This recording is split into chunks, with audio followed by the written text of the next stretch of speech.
Buenas tardes a todos y bienvenidos a la conferencia que vamos a tener hoy bajo el título La economía global, punto de inflexión. La conferencia correrá a cargo de Alicia Coronil, economista jefe de Singular Bank. En la secuencia de la conferencia, Alicia hablará aproximadamente durante unos 30 minutos y luego todos ustedes podrán hacerle preguntas o consultas a través de la aplicación del sistema de preguntas.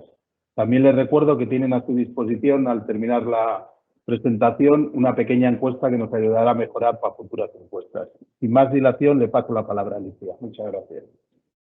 Muchísimas gracias a todos por asistir a esta conferencia que, como José ha indicado, tiene como título La economía global, punto de inflexión.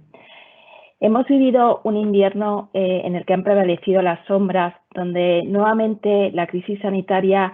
ha marcado no solamente con un elevado coste emocional, sino que también ha tenido un impacto negativo sobre la evolución económica, principalmente en la eurozona. En concreto, las nuevas olas de la crisis del COVID-19, unido al endurecimiento de las medidas de restricción de la movilidad y el retraso de los planes de vacunación en la eurozona, han provocado que entre los meses de enero y marzo se registre una nueva contracción del PIB en la eurozona, si bien es verdad que ha tenido un comportamiento heterogéneo entre sus principales economías. Mientras que en Alemania se ha producido una contracción del PIB en el primer trimestre de un 1,7% trimestral respecto al cuarto trimestre de 2019, principalmente implicado por el endurecimiento de las medidas de restricción de la movilidad en la economía alemana, hemos asistido a que en contraste en Francia se ha producido un crecimiento del 0,4% trimestral, explicado principalmente porque se ha producido un repunte de la inversión, en concreto en el sector de la construcción. Una situación que, como ustedes pueden ver en este gráfico, contrasta claramente con la aceleración del crecimiento económico que ha experimentado la economía americana en el primer trimestre del año y que ha estado explicado por varios factores. El primero ha sido un mayor ritmo en el proceso de vacunación, en contraste con lo que hemos vivido en Europa. También ha sido porque se ha producido una progresiva relajación de las medidas de distanciamiento social y eso también ha permitido reactivar ligeramente los sectores más afectados relacionados con el consumo social y, por último, en un tono de la política fiscal mucho más expansivo que en el caso de la eurozona, en el que a la segunda ronda de estímulos fiscales aprobado al final del mandato de Donald Trump se ha unido una nueva ronda de estímulos aprobada por la administración Biden a mediados de marzo de 1,9 billones de dólares adicionales. En este contexto, lo que ha producido esa dinamización del crecimiento de la economía en Estados Unidos es que en este primer trimestre del año la economía americana haya registrado un crecimiento anualizado de un 6,4%, que constituye el segundo mayor crecimiento de la serie desde el año 2003, seguido solamente superado por el que registró la economía americana en el tercer trimestre del año pasado, en un contexto marcado por la desescalada tras las medidas de confinamiento que vivimos a nivel global al inicio de esta crisis del COVID-19. En este contexto, este fuerte repunte del crecimiento económico en este trimestre ha favorecido que la economía en términos interanuales ya se sitúe un 0,4% por encima de su nivel del primer trimestre de 2020, que ya estuvo más marcado por una recesión económica ante el inicio de la crisis del COVID-19, y ha permitido que también la economía vaya reforzando su senda de recuperación, situándose ya en sus niveles de producción casi en los mismos niveles que estaba a finales del año 2019. En contraste, esta doble recesión que hemos sufrido en la eurozona no solamente no ha permitido seguir recuperando los niveles de producción, sino que, como pueden ver en este gráfico, lo que están generando es un retraso nuevamente de esa senda de recuperación de los niveles previos de producción que teníamos antes de la disrupción de la pandemia en nuestras vidas. En este sentido, también estos datos lo que están constatando es el hecho de que en la eurozona estamos asistiendo a una recuperación divergente entre sus principales Estados miembros, siendo España la economía que muestra una recuperación más retrasada, ya que los niveles de producción en el primer trimestre del año se han colocado un 4,3% todavía por debajo de los que se registraron en el primer trimestre de 2020, cuando ya la economía sufrió una contracción de en torno al 5%, interanual, mientras que en Francia la economía francesa sí que ha conseguido superar esos niveles en un 1,4% respecto a los registros de actividad que tenía en el primer trimestre del año 2020. En este contexto en el que hemos visto cómo sí que se está produciendo un punto de inflexión, ya que hemos asistido a esa aceleración del crecimiento en Estados Unidos, al mismo tiempo que sí que se ha confirmado ese riesgo que existía de que la eurozona sufriera esta doble recesión económica, seguimos asistiendo a que China mantiene su senda de crecimiento en el primer trimestre del año con un fuerte repunte de la actividad en términos interanuales de un 18,3%, que está explicado en parte por el efecto base, ya que debemos recordar que China sufrió la contracción histórica de su PIB en el primer trimestre de 2020 cuando apareció el virus del COVID-19 en la ciudad de Wuhan y tuvieron que tomar ellos las medidas de confinamiento a nivel de la región de Hubei. En este sentido, este crecimiento económico no solamente está explicado por ese efecto base que les comentaba, sino porque sigue fortaleciéndose la actividad de su sector industrial y sus exportaciones, principalmente de productos tecnológicos y sanitarios, y también porque se ha apreciado una cierta recuperación de la demanda interna, es decir, del consumo de los hogares chinos. Sin embargo, si analizamos esa senda de recuperación en términos trimestrales, es decir, comparamos cuánto ha crecido la actividad económica respecto al cuarto trimestre del año 2020, lo que observamos es que se ha producido una clara desaceleración del crecimiento, situándose el avance del PIB en un 0,6 trimestral, que representa el menor avance de la economía china trimestral desde el año 1999, y lo cual nos estaría dando señales de que la economía china o bien ha iniciado una fase de estabilización de su senda de crecimiento o vive también un punto de inflexión hacia una desaceleración de su ritmo de crecimiento, ya que el gobierno chino ha decidido reducir los estímulos fiscales para evitar riesgos financieros asociados a los niveles de endeudamiento que presentan no solamente las corporaciones locales, sino también las empresas, y también porque puede perder ese tractor que ha sido uno de los elementos catalizadores de esta recuperación económica relacionadas con las exportaciones de bienes sanitarios a medida que se controle la crisis sanitaria a nivel global y se reduzca la demanda de ese tipo de productos. En este contexto, nuestras vidas siguen estando marcadas por la evolución de la curva de contagios diaria, en un contexto en el que observamos que a nivel global, a pesar de esa dramática situación que se está viviendo, sí que a nivel global se está produciendo una estabilización de los casos diarios de contagio, especialmente en los países que van más avanzados en sus planes de vacunación, como es el caso de Israel, pero también Reino Unido y Estados Unidos, que ha dado lugar a que progresivamente hayan optado, a medida que se rebaja la incidencia o se estabilizan los casos diarios, a reducir esas medidas de restricción de la movilidad que van permitiendo también reactivar y reabrir las economías, especialmente en esos sectores más afectados como son el turismo, el transporte de pasajeros o la hostelería. En este contexto, como pueden ver en el gráfico, se han reducido considerablemente esas restricciones de movilidad en el caso de Estados Unidos, Reino Unido e incluso en Israel, mientras que siguen manteniéndose en niveles muy elevados en el caso de China a pesar del control de la crisis sanitaria, explicada porque siguen manteniendo la restricción de movilidad, especialmente de los viajes internacionales, en un contexto en el que sí que se ha observado un repunte de los casos en la región Asia-Pacífico, explicado especialmente por la variante china. Y en el caso de Europa, como pueden ver, sí que se mantienen los niveles de restricción de la movilidad en niveles superiores a los que teníamos en diciembre del año 2020 en términos generales, con la excepción de España, si bien es cierto que los gobiernos ya han ido anunciando esos planes de desescalada y de reapertura de la economía, o incluso en el caso de la Comisión Europea, de volver a relanzar y dinamizar el turismo internacional, a medida que sí que se confirma que en Europa se está acelerando el proceso de vacunación y que empieza a converger en cierto modo su dinamismo con el de Estados Unidos, hasta tal punto que, como pueden ver, el tiempo que se fija actualmente que podríamos alcanzar el objetivo de inmunizar al 70% de la población en Europa se ha reducido considerablemente, de 16 meses que teníamos estimado en marzo de 2021 a actualmente en torno a 4 meses, en un escenario en el que en Estados Unidos y Reino Unido conseguirían ese objetivo de cara al mes de julio. Y todo esto en un contexto en el que en Europa estamos pendientes de autorizar nuevas vacunas, como serían la de CureVac o de la de Sanofi, y también se están desarrollando actualmente más de 200 vacunas a nivel global y 60 de ellas ya están en fases muy adelantadas, con lo cual abre el abanico de que vamos a un escenario en que, gracias al progreso científico, podríamos encontrarnos con una gran variedad de vacunas de cara a finales de este año y el año que viene, que acelerarían el proceso de vacunación a nivel global, que que es esencial para dinamizar esas áreas de actividad económica en un mundo tan globalizado como el que vivimos.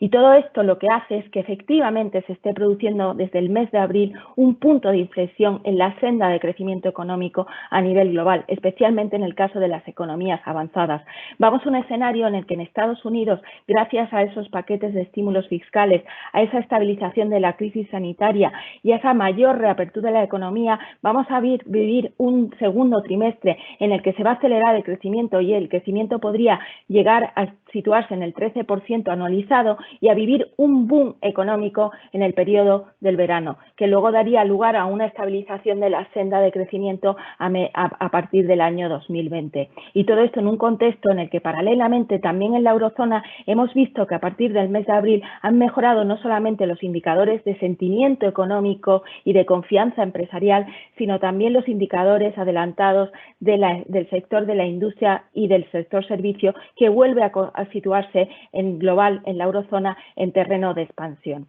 Unos datos muy positivos que han llevado también a los organismos internacionales a revisar al alza la senda de crecimiento económico global, proyectando que este año la economía global pueda crecer un 6% anual para luego ralentizarse el crecimiento en torno a un 4,4%, que en cualquier caso sería un crecimiento superior al que ya presentaba la economía global antes de la crisis del COVID-19. Y todo esto en un contexto en el que ese crecimiento, que sería el más elevado desde la década de los 80, viene apoyado no solamente por ese avance científico en el control de la crisis sanitaria o el hecho de que sí que se ha producido una cierta adaptación de algunas áreas de nuestras economías a esta fase que hemos vivido de stop and go en nuestras economías para controlar las distintas olas de la pandemia, sino porque también esas políticas de estímulos fiscales sin precedentes han contribuido a sostener y a evitar una contracción económica mayor. De hecho, se estima que se han aplicado estímulos fiscales por 16 billones de dólares, que es equivalente al 20% del PIB mundial, y que eso ha evitado que el PIB mundial se contraiga 3 veces más, es decir, que se haya limitado la contracción a un 3,3% anual frente al 10% que podría haber alcanzado si no se hubieran adoptado esas políticas fiscales y monetarias sin precedente. Y todo esto en un contexto en el que claramente vamos a un escenario de recuperación sincronizada pero divergente en cuanto a su ritmo. Si bien es verdad que la economía china y la India serán las economías que presentarán una mayor tasa de crecimiento económico, aunque debemos de destacar que en el caso de la India este crecimiento económico podría ir a la baja y situarse finalmente en torno a un 10%, dada la situación que vive el país con esta nueva ola de la pandemia, que está siendo mucho más severa que la primera que afrontó el país y que podría dar lugar a nuevas medidas de restricción y por lo tanto lastrar la recuperación económica. Las mejores expectativas se sitúan en Estados Unidos, que podría alcanzar un crecimiento del 6,4%, pero no deberíamos de descartar que supere con ese boom económico que podría vivir la economía americana a partir del verano el 7% anual, seguida de la economía española, que crecería en torno a un 6,4%, explicado también por el efecto base, ya que ha sido una de las economías que ha sufrido una mayor contracción económica en el año 2020. Y todo esto en un contexto en el que es verdad que la eurozona tendría un crecimiento económico más moderado, de en torno al 4,4%, pero sí que mostraría un patrón de crecimiento mucho más estable a medio plazo frente a lo que ocurriría en el caso de Estados Unidos, donde ese crecimiento económico se moderaría por debajo del 4% en el año que viene. Pero estas previsiones económicas tan optimistas y que nos destacan ese punto de inflexión que estamos viviendo, tanto en término emocional como económico, no nos puede desviar el hecho de que esta crisis del COVID-19, que es una crisis sin precedente para todas las generaciones que configuramos el mundo hoy, ha desviado la senda de crecimiento que estaba proyectada antes de la disrupción del COVID-19. En concreto, lo que se estima es que la economía global, es decir, que el nivel de producción y de riqueza de la economía global se situará un 3% por debajo de lo que estaba estimado en el año 2024 y que la única economía que se situará su PIB por encima de esa senda previa del COVID-19 será Estados Unidos, con una producción ligeramente superior al 0,5%, mientras que en el caso de China su producción será inferior a la que estaba proyectada un 2%. Y todo esto en un contexto en el que si eliminamos el efecto de las fuertes caídas del PIB que hemos vivido en 2020 y esos rebotes tan acusados que esperamos en el año 2021, lo que vamos es a una senda de crecimiento entre el año 2022 y 2023 que en la mayoría de los países se va a suavizar y se va a situar por debajo de los niveles que presentaban antes de la crisis del COVID-19. Ese es el escenario que se proyecta en China, pero también en el caso de Estados Unidos, mientras que en Europa podríamos ir a un crecimiento ligeramente superior al que teníamos antes de la crisis del COVID-19, apoyado en esos planes de recuperación económico de Next Generation. En cualquier caso, esta senda de crecimiento tiene que cumplir una serie de funciones. No solamente tiene que cerrar las heridas emocionales que ha provocado esta crisis, reducir ese riesgo de creciente desigualdad o garantizar que vamos a una senda de crecimiento sostenible, sino también hacer frente a unos niveles de endeudamiento históricos que van a requerir de mayores necesidades financieras, ya que en todos los países del mundo, entre las principales economías que hemos analizado, los niveles de deuda que están previstos en el año 2024 serán superiores a lo que se estimaba que sería su nivel antes del escenario base que había antes de la crisis del COVID-19. Y todo esto en un contexto en el que efectivamente, previsiblemente, vamos a una senda de crecimiento económico elevado a medio plazo, pero no podemos descartar que en el caso de que no se produzca esa recuperación del consumo y de la inversión que es tan necesaria por parte del sector privado, asociado a que se hagan con éxito esos planes de recuperación económico que garanticen no solamente reformas estructurales que den lugar a nuevos modelos de negocio, a la digitalización, a la transición energética y eleven la productividad total de los factores, podríamos ir a un escenario muy negativo en el cual se produciría un crecimiento económico muy anémico y iríamos a una década perdida similar a la que sufrió Japón después de la crisis de la burbuja inmobiliaria que vivió en la década de los 90. Y todo esto en un contexto en el que será clave la evolución de la inflación, no solamente para reducir esos niveles de deuda pública, sino también porque van a marcar el tono de la política monetaria futuro. Y si bien es cierto que el escenario base lo que nos está diciendo es que sí que es cierto que se va a producir un fuerte repunte de la inflación este año que podría superar tasas del 3%, no solamente en Estados Unidos, sino también en Alemania, y que está explicado no solamente en el caso de Estados Unidos por esos fuertes estímulos fiscales que se están aplicando, sino porque estamos viviendo un entorno donde se están produciendo todavía shocks de oferta con rupturas y cuellos de botellas en suministro de materias primas esenciales como son los semiconductores o otro tipo de materias primas básicas que están elevando la inflación. La senda de crecimiento lo que nos está diciendo es que a medio plazo, hacia el año 2024, la inflación tendería a situarse en sus niveles previos al COVID-19 o ligeramente por debajo, ya que no podemos evitar que siguen prevaleciendo esos factores que ya estaban presionando a la baja la inflación, como era el hecho de esta globalización, la digitalización y también el envejecimiento progresivo de la población. Y todo esto en un contexto en el que si vamos a un escenario de aumento de la presión fiscal, previsiblemente eso tendría consecuencias también sobre el consumo y la dinamización de los precios. En cualquier caso, en este escenario será clave no solamente ver cómo evoluciona la inflación general, sino también la inflación subyacente, es decir, aquella que elimina este efecto de este tipo de precios más sensibles al ciclo económico y a la coyuntura, como es la energía o los alimentos frescos. Y todo esto en un contexto en el que, como les decía, sigue siendo clave la definición de los planes de recuperación y en las reformas estructurales que irán asociados a ellos, ya que sin esos éxitos, sin esos planes éxitos, podríamos ir a esa coyuntura donde el crecimiento económico sería más anémico, que daría lugar no solamente a esos riesgos que están asociados ya a esta crisis sanitaria, como es la incertidumbre sobre la evolución de la pandemia,